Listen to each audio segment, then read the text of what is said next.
অবিশ্বাস্য দৃশ্য। বিলাসী গাড়ীৰ ওপৰত চলিছে বুলডোজাৰ। আপোনাক আচৰিত কৰিলেও এই দৃশ্য একেবাৰে সঁচা। এই বিলাসী গাড়ীসমূহৰ ওপৰত এইদৰেই বুলডোজাৰ চলোৱা হৈছে।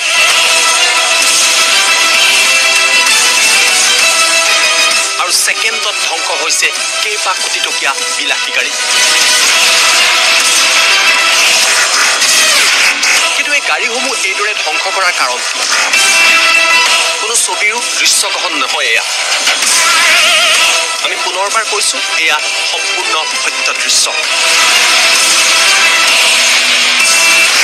প্ৰকৃততে এই ঘটনা সংঘটিত হৈছে ফিলিপাইনছত। ফিলিপাইনছত অবৈধভাৱে এই গাড়ীসমূহ সৰবৰাহ কৰা হৈছিল আৰু সেইবাবেই ধ্বংস কৰা হৈছে অবৈধভাৱে সৰবৰাহ কৰা কেইবা কোটি টকীয়া বিলাসী গাড়ী। ধ্বংস কৰা বিলাসী গাড়ীত বহি এজন লোকে ফটো উঠিছে। তেওঁৰ হয়তো ইচ্ছা আছিল গাড়ী ক্ৰয় কৰা, কিন্তু বিলাসী গাড়ী এইদৰে ধ্বংস হোৱা দেখি আচৰিত হৈ পৰিছে ব্যক্তিগৰাকী।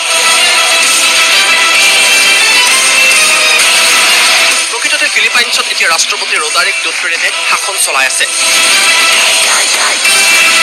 দেশখনত চলি থকা অবৈধ বিভিন্ন ব্যৱসায়ৰ বিৰুদ্ধে ৰাষ্ট্ৰপতিগৰাকীয়ে কঠোৰ ব্যৱস্থা লোৱা দেখা যায়। ড্ৰাগছ মাফিয়াৰ বিৰুদ্ধেও ৰাষ্ট্ৰপতিগৰাকীয়ে বহু কঠোৰ ব্যৱস্থা লৈছিল।